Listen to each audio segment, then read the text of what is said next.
I occasionally think how quickly our differences worldwide would vanish if we were facing an alien threat from outside this world. And yet, I ask you, is not an alien force already among us?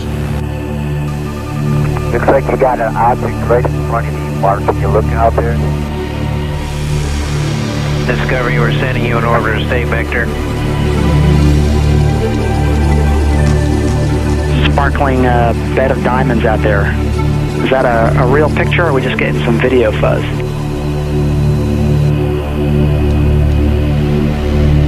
I don't know what it is. That one is really impressive.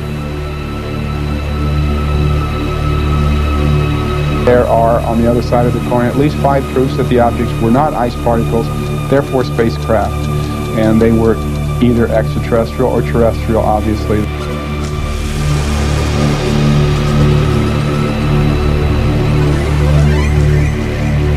We have an unidentified flying object.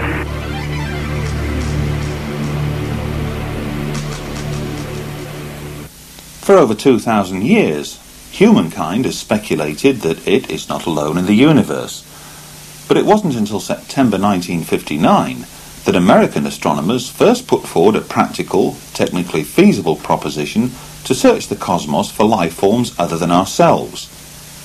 Less than a year after that, the idea was translated into practice. Since then, SETI, the search for extraterrestrial intelligence, has fired the imagination of millions around the world. However, the practicalities of SETI make the proverbial search for the needle in the haystack pale into insignificance. In fact, it's been calculated the quest is more akin to delving for a 2-inch bodkin in a haystack 35 times the size of Earth. All sky surveys up to a distance of 70 million light-years made at Harvard, Buenos Aires and Ohio since the 1970s have failed to detect any evidence of omnidirectional transmissions. After years of analysing hundreds of billions of signals, fewer than 100 have given the appearance of artificiality, and none of these could be relocated in repeated surveys. The world of astronomy then remains divided between the true believers, who think they will find evidence of extraterrestrial life in our or other galaxies, and skeptics who regard that, and the work of SETI in particular, as either a diversion from more important things or a gigantic waste of time, resources and money. It's a curious fact, but NASA is forbidden by Congress to seek communications or signals from the very intelligent life-harbouring planet SETI hopes to find. NASA is forbidden, therefore, to spend its time, resources and money on seeking out contact with extraterrestrial intelligence. But what if that extraterrestrial intelligence were to establish contact with NASA, directly or indirectly? What then? And where does NASA and its US Congress stand when it comes to UFOs?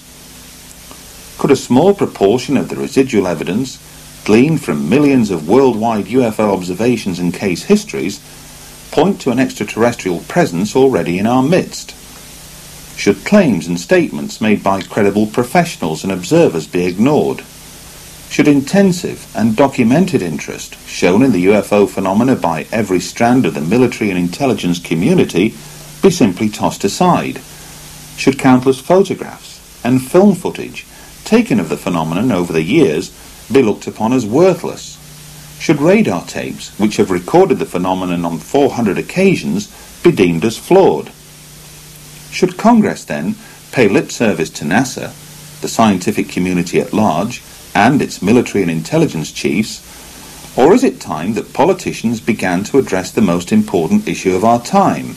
Is man, as some would have us believe, a unique species to this universe? One that evolved over the eons to finally stand upright and walk this planet? One that was able in the course of less than a century to progress from horse-driven carriages to putting a man on the moon? How was this staggering technological progress achieved over such a short period of time? Is it pure coincidence, then, that midway through this period, reports of flying saucers began to emerge from around our world? At the precise moment when man was signalling his intentions to step forth from his earthbound environment,